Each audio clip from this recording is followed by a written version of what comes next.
Deus, não sou eu que vou pregar nessa noite. Hoje nós temos um convidado especial, amigo nosso, já esteve aqui outras vezes, e creio que Deus vai usar ele poderosamente hoje, mais uma vez, né? Vamos receber aqui o pastor Lucas, com carinho. Glória a Deus.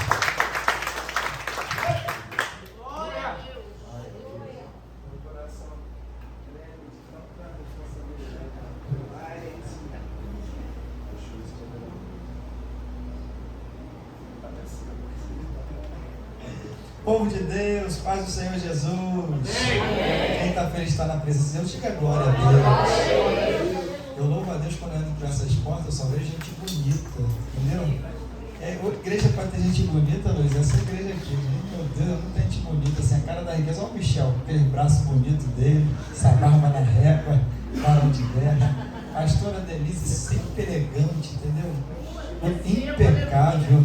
Oh, glória a Deus. De Deus, muito honrado em retornar a essa casa, de estar aqui com os irmãos em comunhão.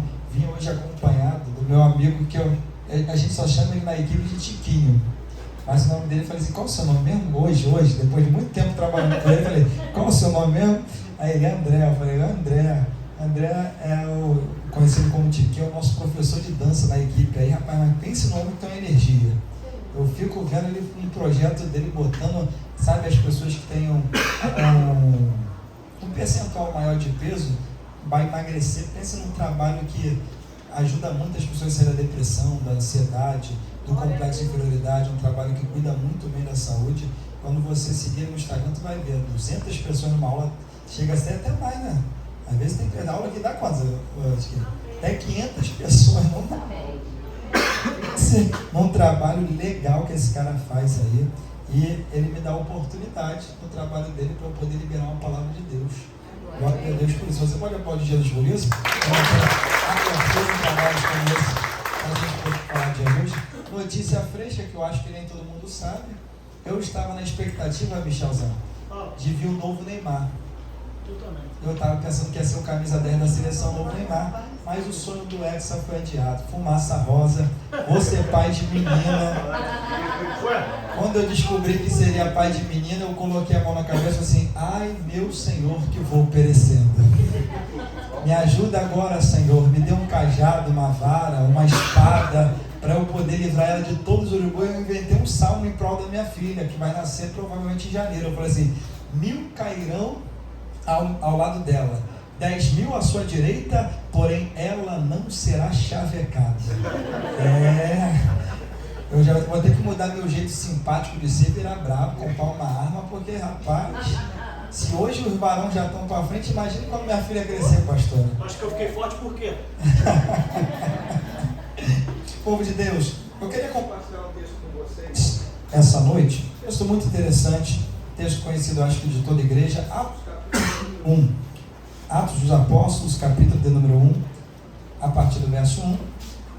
Dá uma satisfação aqui para os irmãos, que é sempre válido falar isso. A minha esposa, a minha sogra, ela foi assaltada no 397 no pra Campo Grande esses dias e ficou um pouco debilitada emocionalmente. Minha esposa, que perdeu o pai na época de Covid e agora só está com a sua linda mãe, propôs alugar uma pousada em Maricá e passar um fim de semana para poder dar um refrigério, para poder a minha sogra ter uma paz, ter uma tranquilidade, poder melhorar emocionalmente. Ah, Lucas, mas por que você não foi? Porque eu trabalho muito e agora esse mês aí, a gente trabalha com o vereador, então a gente não pode sair nesse mês. Depois a gente vai ter férias depois desse mês, mas esse mês tem que trabalhar bastante, dia, noite, manhã e madrugada.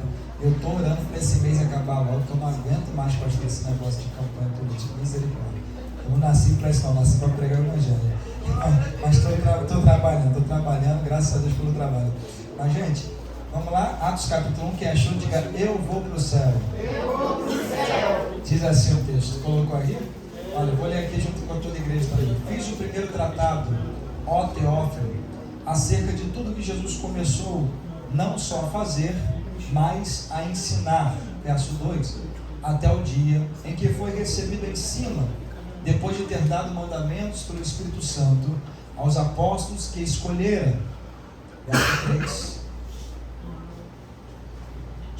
aos quais também depois de ter padecido, se apresentou vivo com muitas infalíveis provas, sendo visto por eles por espaço de 40 dias, e falando do que respeita ao reino de Deus. E estando com eles, determinou-lhes que não se ausentassem de Jerusalém, mas que esperassem a promessa do Pai, que disse ele: de mim ouvistes. Porque, na verdade, João batizou com água, mas vós sereis batizados com o Espírito Santo, não muito depois destes dias. Aqueles, pois, que se haviam reunido, perguntaram-lhe, dizendo: Senhor, restaurará tu neste tempo o reino a Israel? E disse-lhes: não vos pertence saber os tempos ou as estações que o Pai estabeleceu pelo seu próprio poder, mas recebereis a virtude do Espírito Santo, que há de vir sobre vós, e ser-me-eis testemunhas, tanto em Jerusalém, como em toda a Judéia e Samaria, e até os confins da terra. Só até aí, se você puder, diga graças a Deus. Povo de Deus, noiva do Cordeiro, Igreja de Cristo, povo abençoado que vai morar no céu. Deus me confiou um texto aqui que faz parte do conselho, do início de uma igreja poderosíssima, que era a igreja primitiva.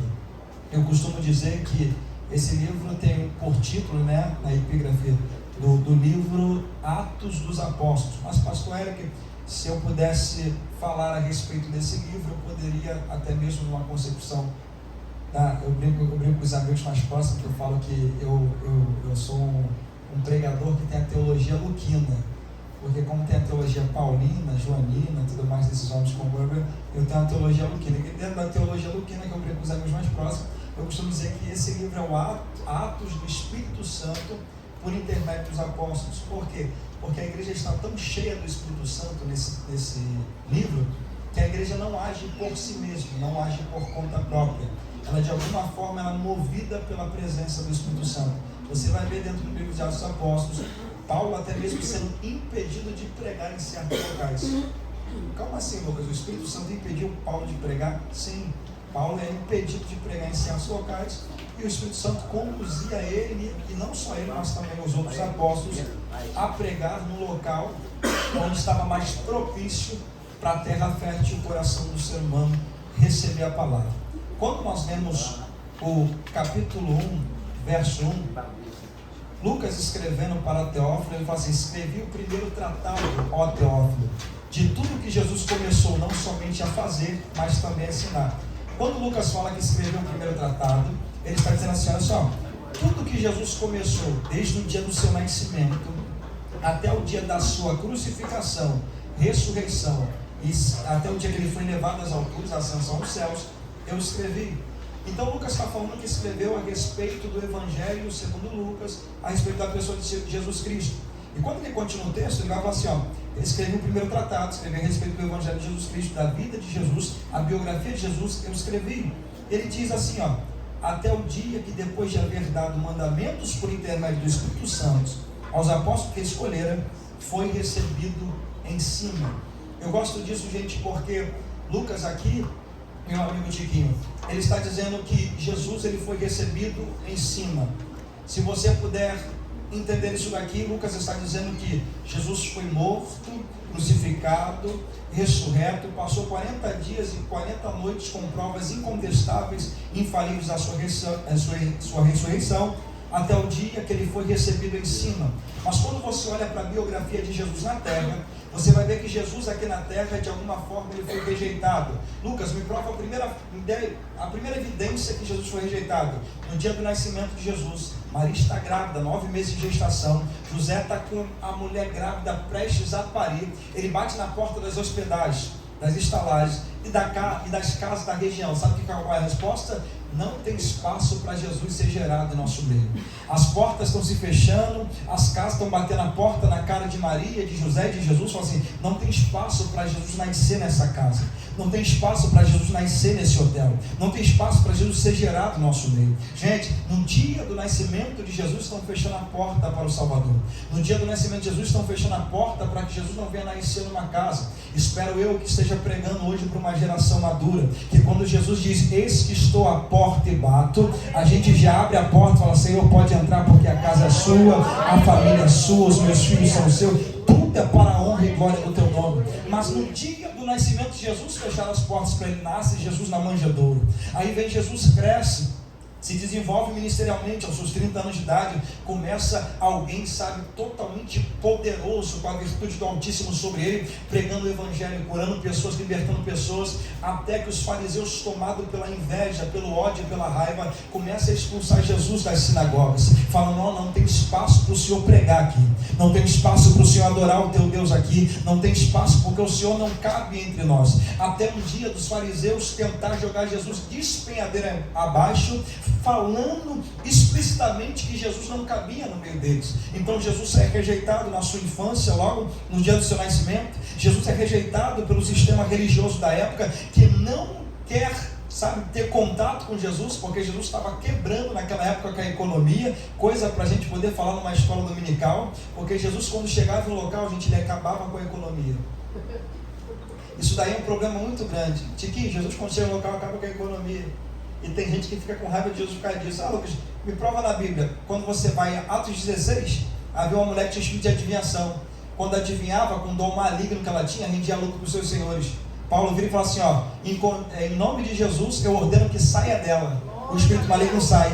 O dom também que ela tinha perdido. Os senhores que lucravam através dela, bota a mão na cabeça e falam assim, que raiva de Paulo, que raiva de Silas. Pegam ele, chicoteia, bate, açoita e põe dentro da prisão. Por quê? Agrediu alguém? Não. Falou mal de alguém? Não. Fez mal a alguém? Não. Libertou alguém de um espírito maligno através do nome de Jesus, que rendia lucro para a cidade. Posso profetizar algo sobre a nossa casa? Se depender da nossa família para render lucro para o inferno, eu profetizo que se depender da minha casa para a boca de fumo lucrar, que fechem todas as bocas de fumo, mas a minha casa vai ser para honra, glória, louvor, poder e adoração do nome do Senhor. Se depender da Cracolândia para lucrar com meus filhos, com a minha família, com a minha parentela, eu profetizo que a Cracolândia vai à falência, porque a minha casa, a minha família, para glorificar, exaltar e bendizer o nome de Jesus, porque o Cristo que nós pregamos, esse altar, o Cristo que ainda liberta, transforma, restaura e ainda dá vida eterna para a glória do nome de Jesus. Então Jesus, ele é um ser que quando ele entra no local, ele mexe com a economia. E quem está acostumado a lucrar com o pecado, com a iniquidade, fica irado, porque Jesus liberta, gente.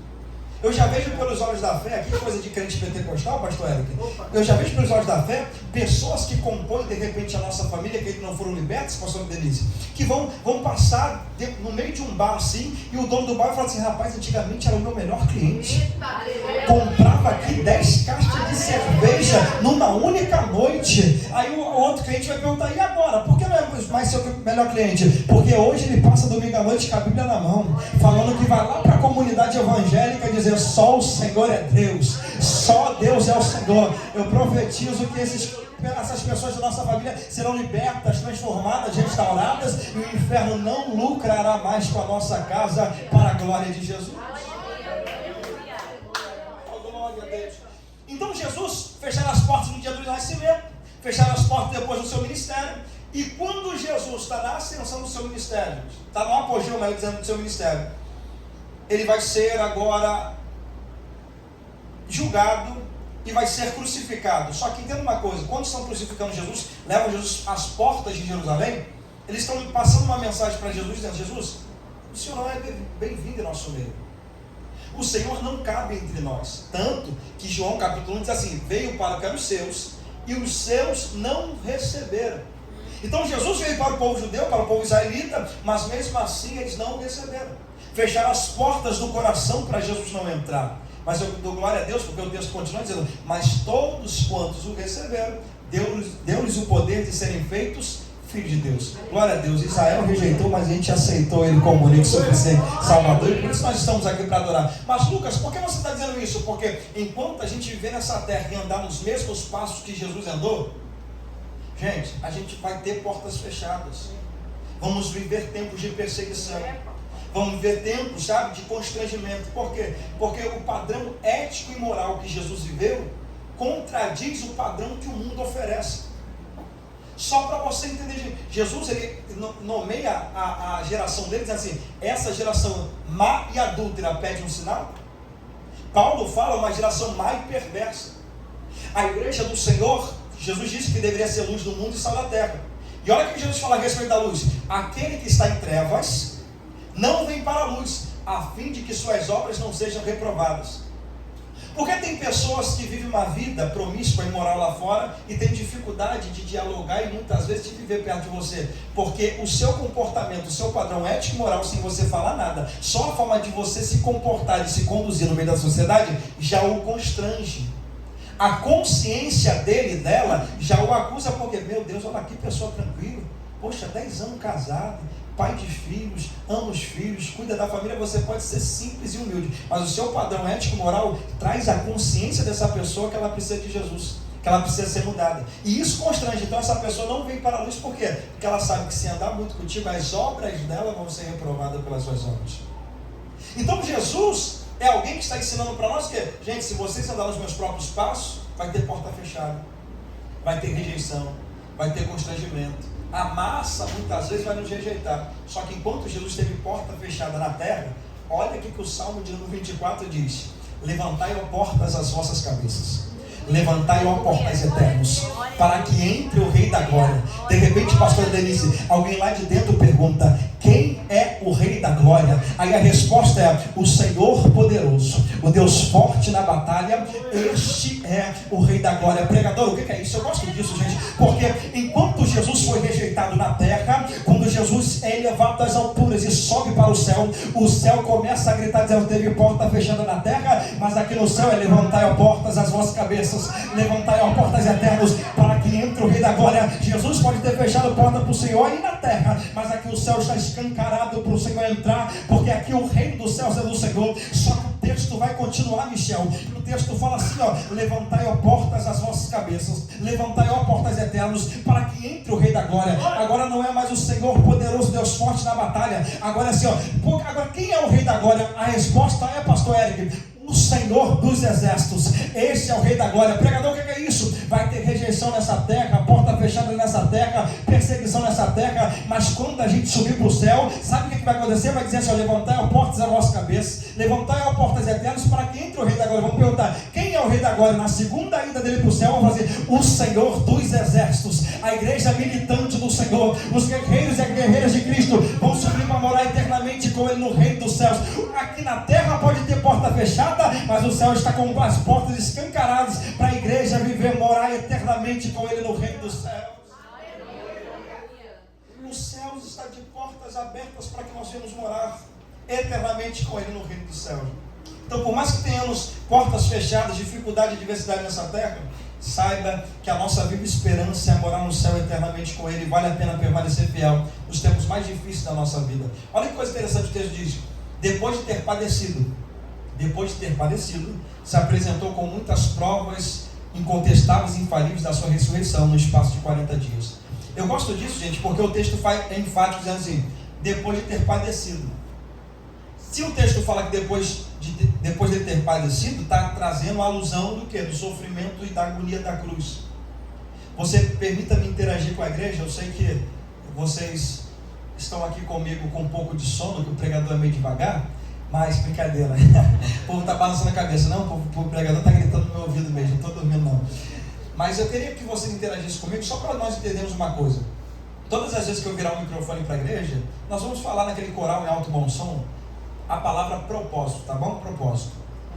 Quando Jesus está na casa de Anás e Caifás, pastor, a Bíblia diz que Anás e Caifás começam a esbofetizar Jesus, vendam o rosto de Jesus, vendaram os olhos de Jesus, começam a esbofeteá-lo, cuspir na cara dele e falar assim: se tu és profeta, profetiza quem é que te bateu.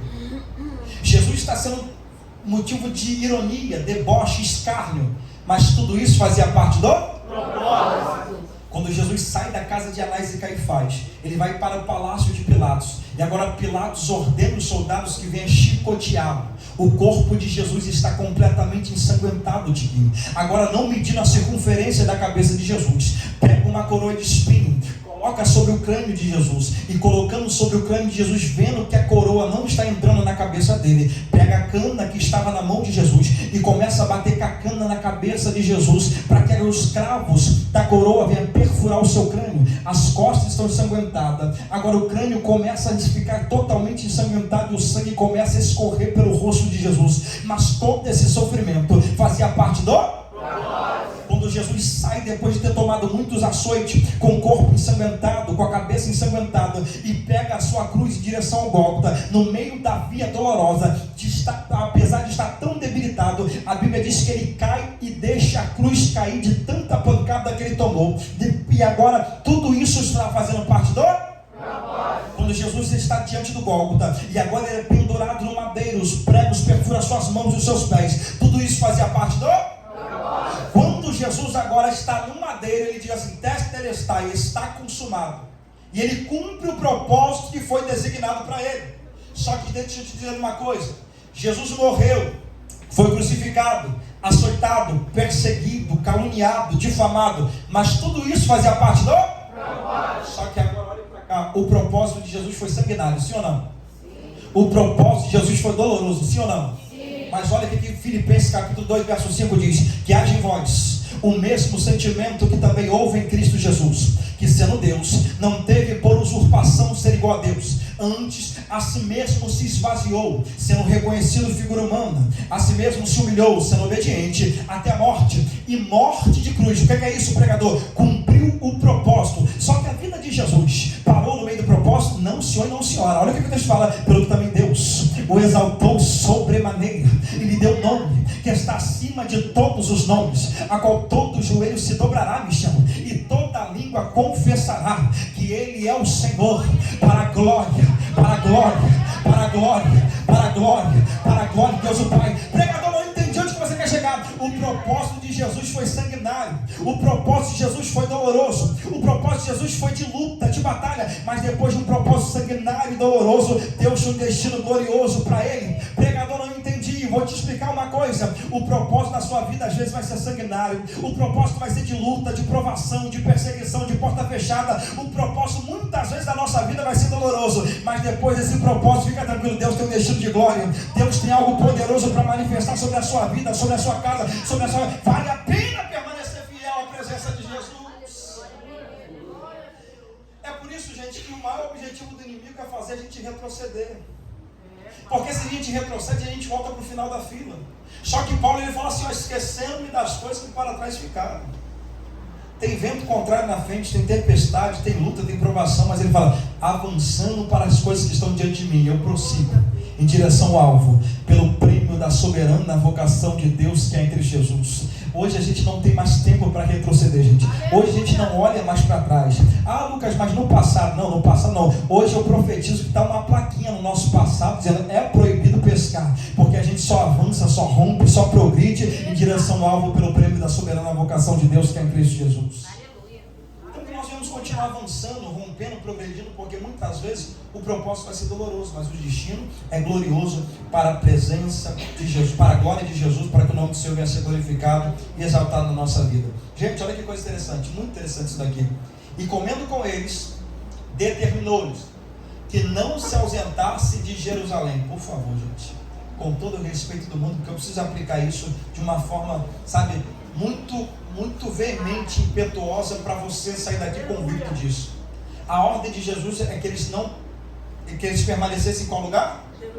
Jerusalém. Vira para esse crente, todo carinho, vamos fazer: fique em Jerusalém.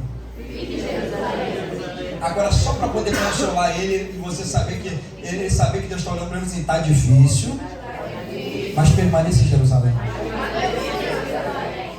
Agora olhe para cá para você entender por que nós devemos permanecer em Jerusalém. Primeiro, Jesus estabeleceu um local, gente, onde ele derramaria o seu poder, a presença do seu Espírito. Então ele não está dizendo: olha só, em qualquer lugar que vocês estiverem vai cair a bênção. Não. Segundo a narrativa do texto, permaneçam em Jerusalém. Só que, gente, quando Jesus é elevado às alturas, ele é elevado às alturas depois de 40 dias. Quando você conta 40 dias após a Páscoa, Pentecoste, onde vai descer o Espírito, é o 50º dia da colheita. Então, se Jesus sobe no 40º dia, sabe quantos dias vão demorar para descer o Espírito? 10 dias. São 10 dias que o povo tem que permanecer em Jerusalém. São 10 dias que a população que estaria no cenáculo tem que permanecer em oração, em busca, em perseverança, aguardando a promessa se cumprir. E posso dizer uma coisa? Quer ver crente desanimar na fé?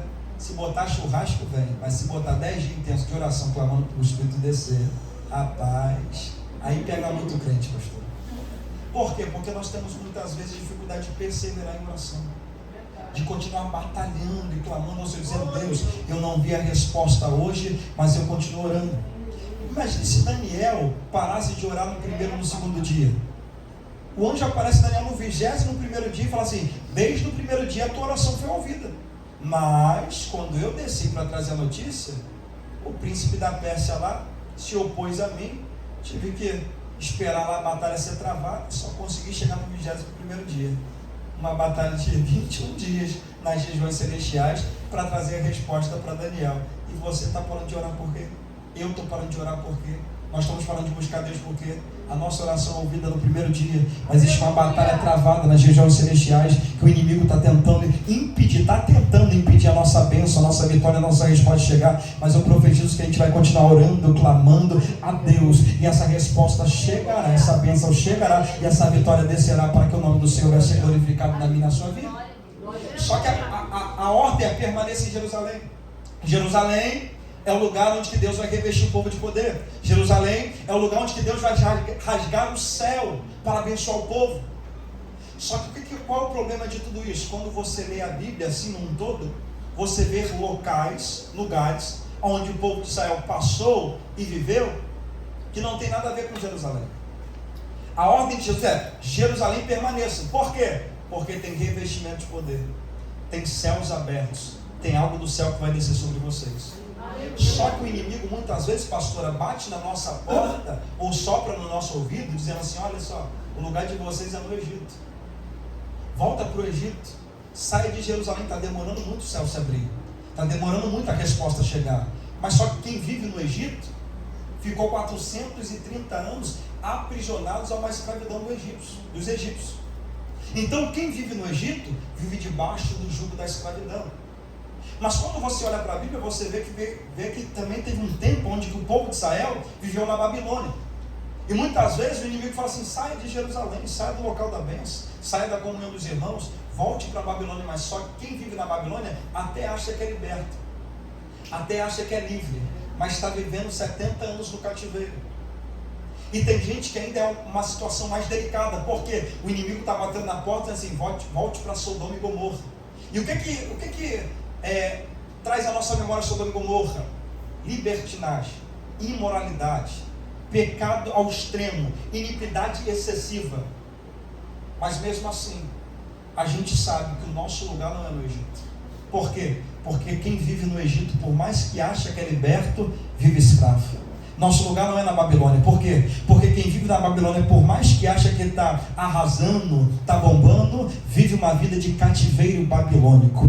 Então, nosso lugar não é Sodoma e Gomorra, porque Sodoma e Gomorra tem uma representação de juízo e condenação. Mas para quem vive em Jerusalém, tem portas abertas, tem céus abertos, tem poder de Deus para ser derramado. Eu vim aqui liberar uma palavra, pastor Eric, sobre a nossa vida e sobre a minha vida também. Nós não vamos voltar para o Egito para ser escravo, nós não vamos voltar para a Babilônia para viver em cativeiro, e muito menos em Sodoma e Gomorra para viver debaixo de juízo e condenação. O nosso lugar é em Jerusalém, onde que o céu se rasga, a bênção de Deus nos alcança, e a nossa casa, a nossa família, a nossa parentela, os nossos vizinhos, a nossa rua, nosso bairro, a nossa cidade é abençoado para agora. Só quem vai permanecer em Jerusalém é pentecostal igual eu. Levanta a mão para o céu e adore Ele, porque em Jerusalém é o lugar da bênção.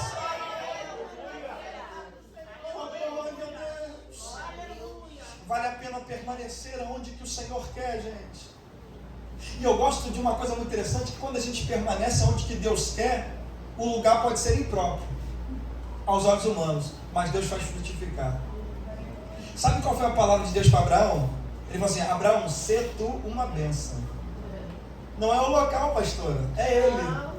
É por isso que você não entende. A geração passada da sua família teve dificuldade em muitas áreas da vida. Só que você, onde que pisa a planta do pé e coloca a palma da mão, prospera. Porque desculpa, tá, gente? Eu sei que tem muita gente que trabalha com maldição hereditária, tudo mais, eu respeito, tudo mais, quebra de maldição.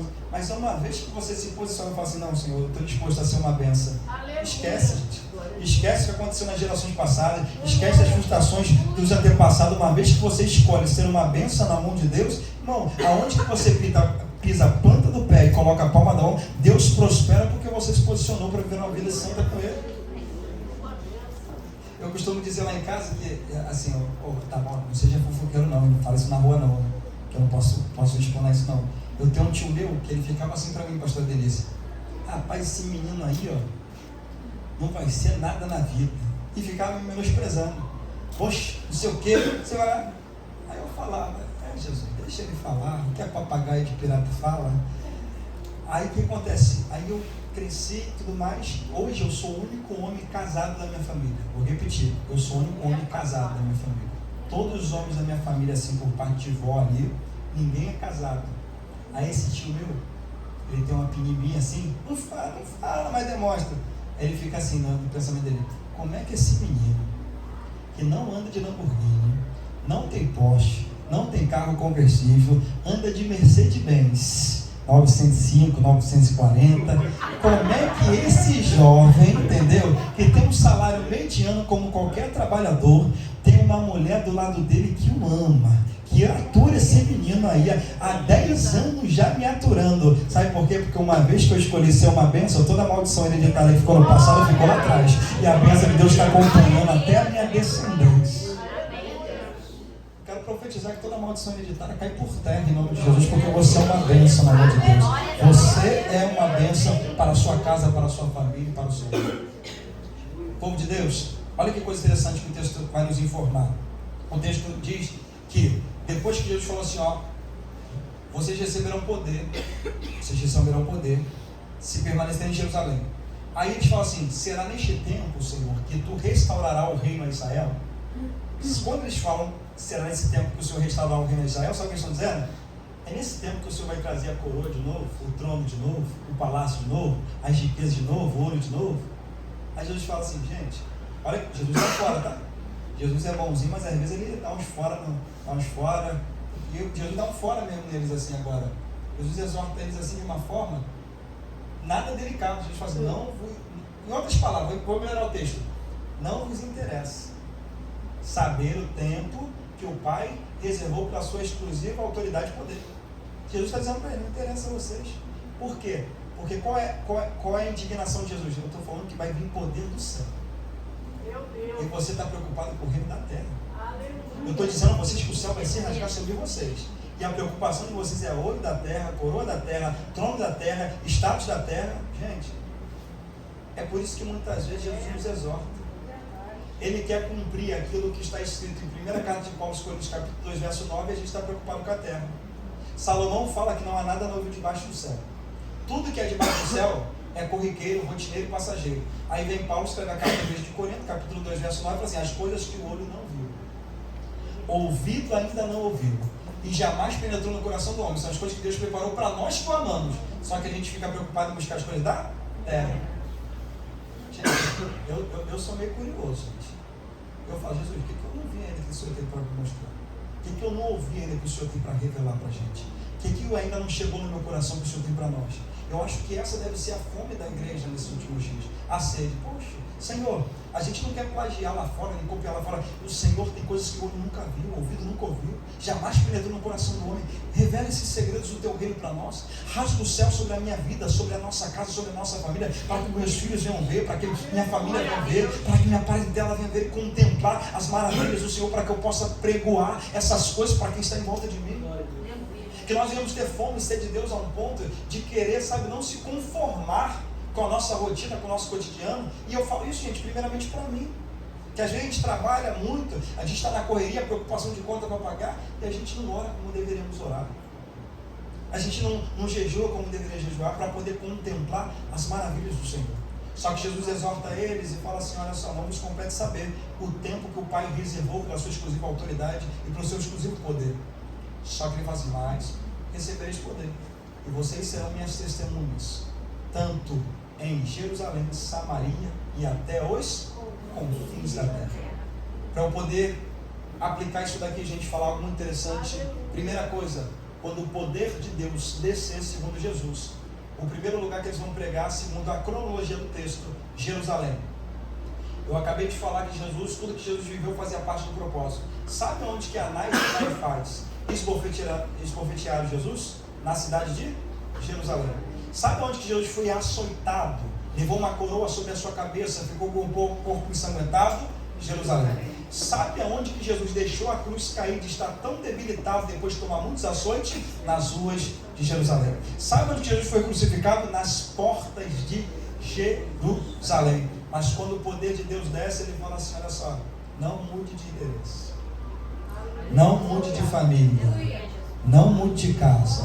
Mas Senhor, foi lá que perseguiram o Senhor, foi lá que debocharam de mim porque eu sirvo o Senhor, foi lá que ironizaram a minha vida porque eu dou glória para o Senhor. É lá mesmo, na Jerusalém, que te perseguiram, açoitaram, te rejeitaram, que a minha glória vai se manifestar para libertar todo mundo que está na sua Jerusalém. Eu não sei se a sua Jerusalém é a sua casa, seu bairro, sua cidade, sua família, sua escola, sua faculdade, mas aonde teve desdenho, perseguição e açoite, para ter céus abertos e gente sendo liberta e transformada naquele lugar, através da sua vida como testemunha da presença da palavra de Jesus. Então, quando o poder de Deus descer, se prepara, vamos pregar em Jerusalém, sim. O que perseguiram, açoitaram, rejeitaram, eu quero começar a libertar por lá. Segundo, ele fala assim, Judeia e Samaria. Gente, quando fala Samaria, Tiquinho, isso daqui é muito interessante, porque judeus não se comunicam com o samaritano. Então, Jesus está dizendo assim, vai pregar em Jerusalém. Primeiro, aonde que vocês foram açoitados, perseguidos, aonde que rejeitaram meu nome, sim, vai lá, prega lá. Aí quando eles estão tentando reclamar que vão pregar onde Jesus foi rejeitado, Jesus já complementa, olha só, em Samaria também. Aí eu fico imaginando assim, não, Jesus, pelo amor de Deus, já vamos pregar no lugar onde que o Senhor foi morto, e agora vamos pregar para gente que a gente nem fala.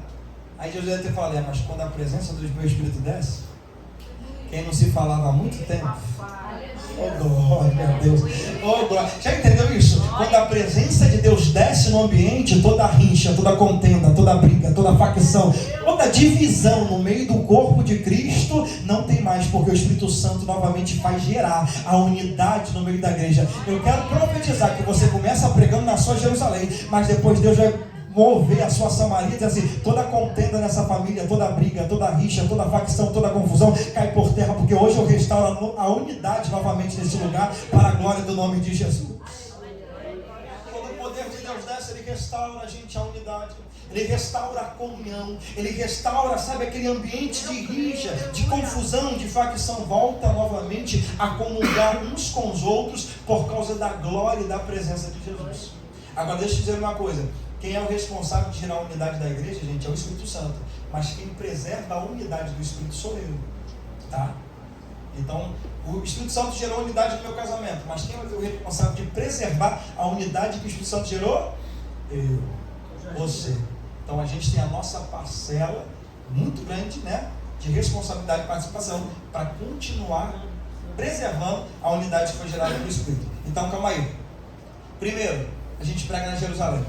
Quando o poder de Deus desce, aonde que era desdém, ironia, onde que era deboche, açoite, perseguição, Deus manifesta a glória para libertar. Segundo, o lugar onde que outrora tinha facção, contenda, divisão, Deus vai gerar unidade através do poder do Espírito Santo e da pregação do Evangelho. Terceiro, até os confins da terra.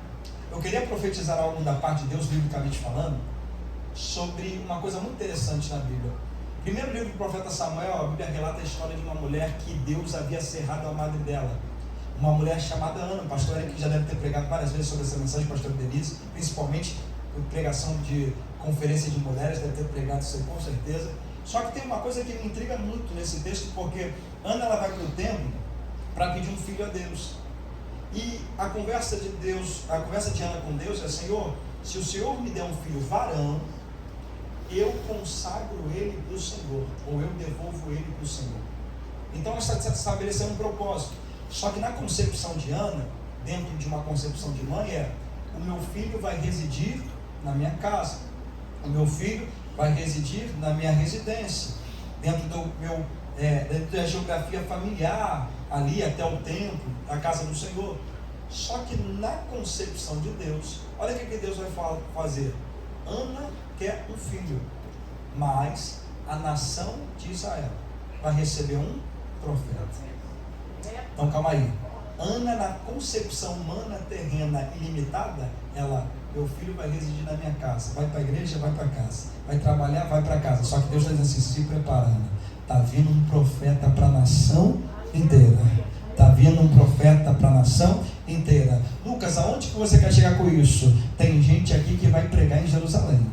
Tem gente aqui que vai pregar até em Samaria, mas eu profetizo que a nossa descendência vai pregar até os confins da terra. Eu profetizo que essas crianças que estão lá em cima, na salinha, pastor Érico, vão romper barreiras tão grandes, mas vão avançar num propósito tão extraordinário de que as nossas crianças, enquanto a gente não consegue alcançar outros lugares, os nossos filhos, os nossos netos, vão romper a barreira, sabe, da geografia humana e vão pregar o evangelho até os confins da terra. Eu profetizo que toda a ideologia do inferno hoje cai por terra da mente da nossa criança, mas Deus levanta a partir de hoje pregadores, missionários, levitas, evangelistas, mulheres e homens de Deus que ainda estão na sua infância, mas que ainda vão subir nesse altar dizendo: Deus liberta, Deus transforma, Deus restaura. Eu profetizo ainda que essas crianças vão romper a barreira, vão crescer e muitos joelhos vão se dobrar e muitas línguas vão conversar que só o Senhor é Deus através da vida da nossa criança. Enquanto a gente prega em Jerusalém, enquanto a gente prega em Samaria, os nossos filhos, nossos netos pregarão até os confins da terra. Só quem acredita nessa palavra aqui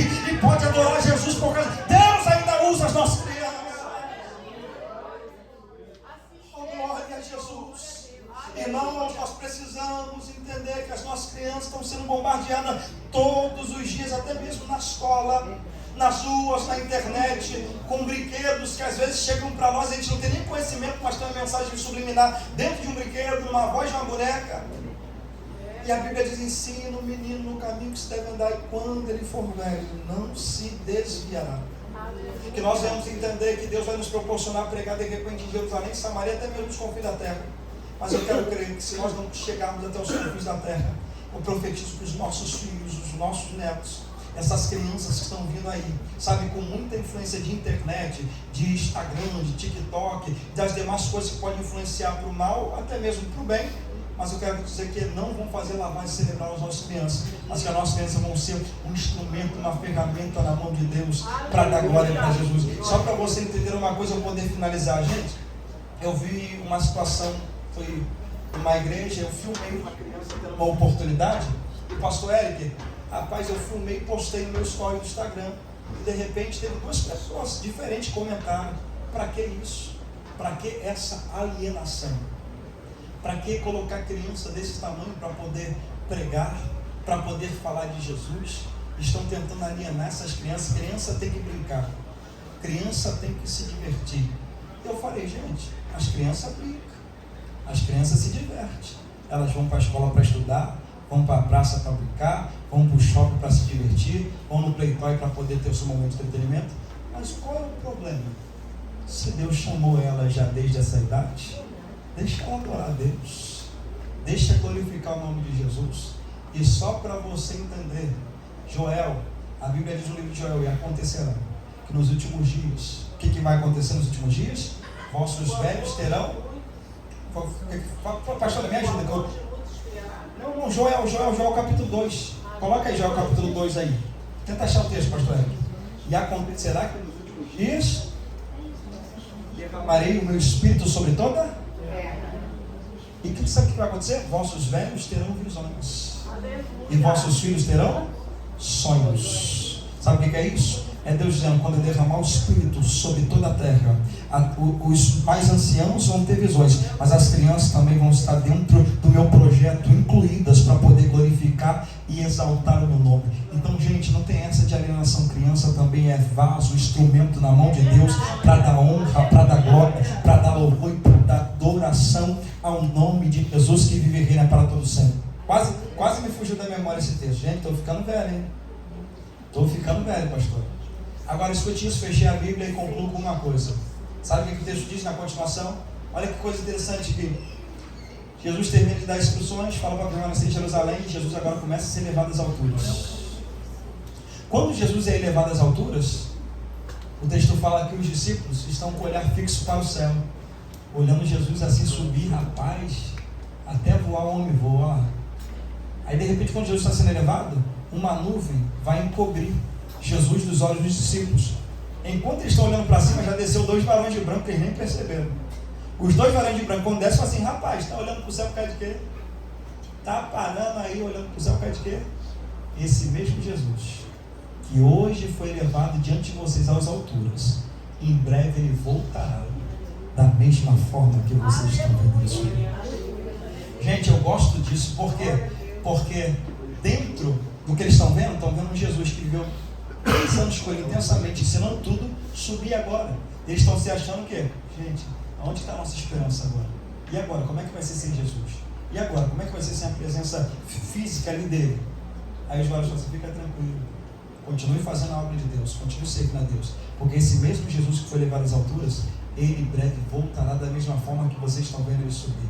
E só para você entender, Jesus é alguém que consola tanto o coração dos discípulos, que em João capítulo 14 ele fala assim: ó, não se turbe o vosso coração. Está dizendo para os discípulos: não se turbe o vosso coração. Mas Jesus, o Senhor está falando que vai embora, o Senhor está falando que vai ser crucificado, o Senhor está falando que o tempo de sair dessa terra já está chegando. Ele fala assim: fica tranquilo, rapaz, fique em paz, não se turbe o vosso coração. Credes em Deus e credes também em mim. Na casa de meu Pai, repita comigo, há muitas moradas. É isso aí. Sabe o que o texto está dizendo? Olha só, tem espaço para todo mundo, fica tranquilo. Tem espaço para mim, para você, para sua família, para o gato, para o cachorro, para o papagaio. Tem espaço para todo mundo. Na casa de meu Pai há muitas moradas. Se não fosse assim, eu vos teria dito: vou preparar-vos lugar. Mas se eu for e vos preparar lugar, é sinal que eu voltarei outra vez para vocês, para vos levar comigo, para que onde vocês estejam, para que onde eu esteja, vocês estejam comigo também. Então não fique apreensivo, porque o mesmo Jesus que foi, ele voltará para te buscar, para você morar eternamente com ele. Mas Lucas,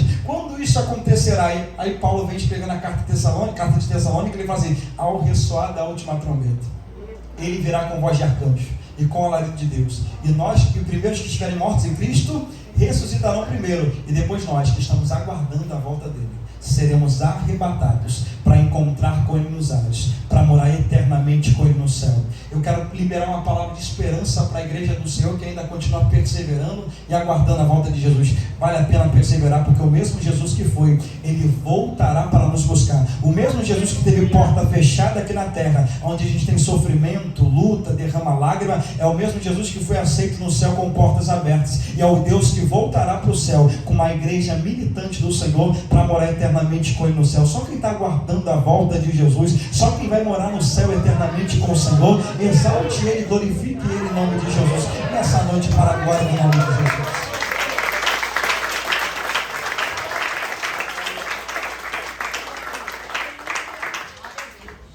Pastor Eric, o que eu faço? Coloca a igreja de pé, chama o senhor para cá, o senhor posso deixar ele sentado? Então o senhor vem assumir. Quer orar no final? Eu oro aqui rapidinho, para não tomar muito tempo, e depois os irmãos vão ficar falando assim: pregador chato, fala pra caramba.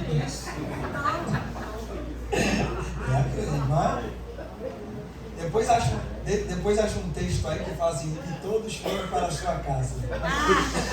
Já colocaram esse texto aqui alguma vez? Não, mas já não? Depois coloca só para o povo ver que existe isso. Quando a gente está comendo na casa dos irmãos, ou quando alguém está comendo lá em casa e não quer ir embora, aí eu leio esse texto. Olha só, gente, João aqui e tal, e todos foram para a sua casa. Amém. Bora, vamos que não é albergue não. Vamos orar ao Senhor, vamos agradecer a Deus. Se você pudesse colocar de pé, tá? Aqueles que podem, por favor. Eu peço encarecidamente, gente, oração, porque Cecília vem provavelmente primeira semana de janeiro, entendeu? Provavelmente uma pretinha pentecostal da marcha, entendeu? Que dá lugar na terra e corre no corredor da igreja. Aí fica imaginando uma pretinha dessa pentecostal em casa, entendeu? Que a mãe venha ter bastante paciência, a Tainazinha venha, sabe, ter bastante sabedoria, eu também bastante sabedoria para poder doutrinar, ensinar e conduzir no caminho do Senhor. Eu sou carente das vossas orações e peço muita oração para Deus continuar nos guardando, nos preservando e nos usando como instrumento e ferramenta na vida de muita gente. Oremos ao Senhor. Senhor Deus e eterno Pai que estás nos céus, muito obrigado por esse momento, por essa oportunidade de ouvir os louvores entoados e ouvir a Tua palavra. Pai, a ordem do Senhor foi: permaneça e não saia de Jerusalém até que o céu venha se abrir e o revestimento de poder venha chegar. Que nós não venhamos voltar para o Egito para ser escravo, que nós não venhamos voltar para a Babilônia para viver em cativeiro, que nós não venhamos viver em Sodoma e Gomorra para estar debaixo de juízo, mas que nós venhamos viver, residir, morar e habitar em Jerusalém, onde o céu se abre, a bênção chega, a resposta chega, a vitória vem e nós somos abençoados para a glória do Seu nome. Pai, abençoe cada família aqui representada, abençoe os Teus filhos e as Tuas filhas que aqui estão. É isso que nós lhe pedimos, Senhor, e já lhe agradecemos. Em nome de Jesus, amém. Graças a Deus.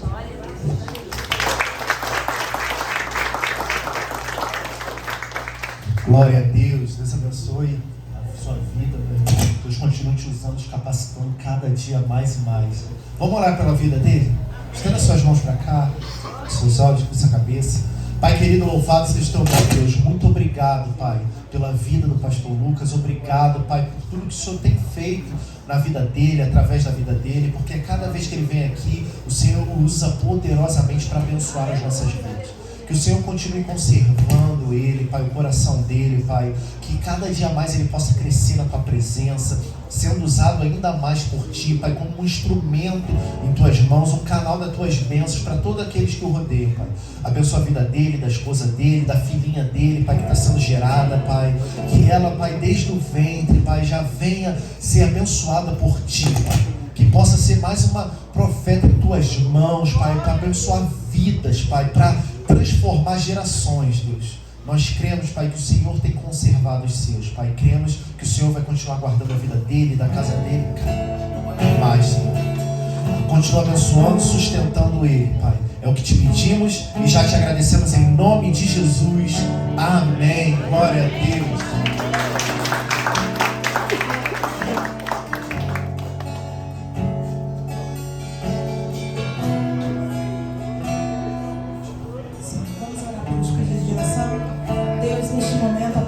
Te apresentamos esses pedidos, ó Pai querido.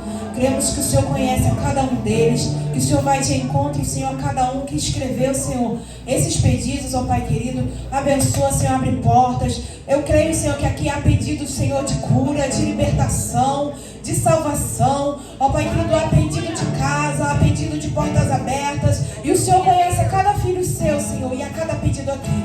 Que o Senhor venha trabalhar, venha agir, venha prosperar na vida dos teus filhos, venha trazer cura, libertação, ó Pai, porque nós cremos no teu poder. E o Senhor, Pai querido, é onipotente, onipresente, conhece a cada um e vai agir, Senhor, no momento certo, Senhor, porque o Senhor não atrasa e o Senhor, Pai querido, chega na hora certa. E que então na hora certa, Senhor, o Senhor venha abençoar os teus filhos, Senhor. E que cada um que colocou aqui também seja abençoado, Senhor. Porque muitas das vezes escrevemos, Senhor, não é nem um pedido para nossas vidas, é para terceiros. Mas o Senhor conhece a cada um, ó Pai. Independente se está perto ou longe, o Senhor é Deus de perto e de longe. E o Senhor agirá no momento certo. Nós te pedimos e cremos, Senhor, na vitória de cada um. Em nome de Jesus. Amém. Aleluia. Aí em oração, Deus, nós queremos te agradecer por essa noite.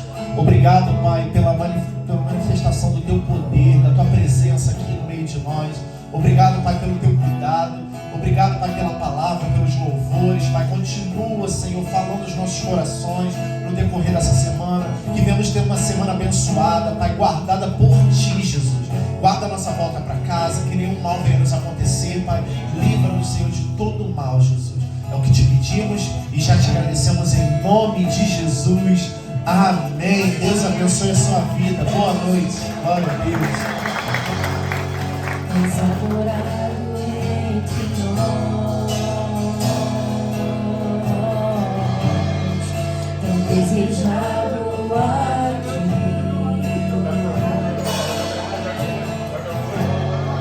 mas nada se compara com a glória que há de vir.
Vamos, Alice, o carro já chegou.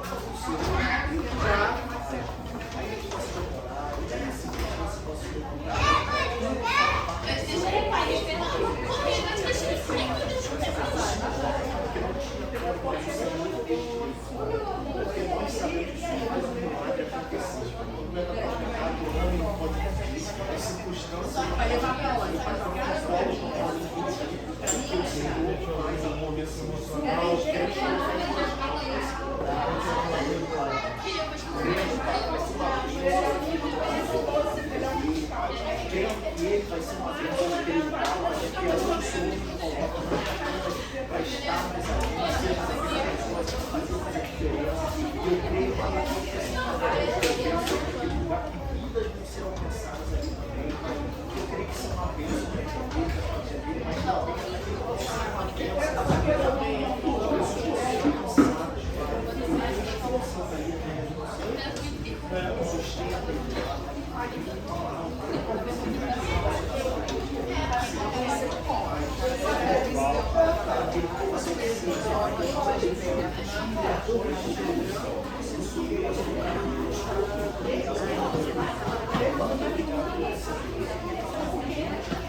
Vai ser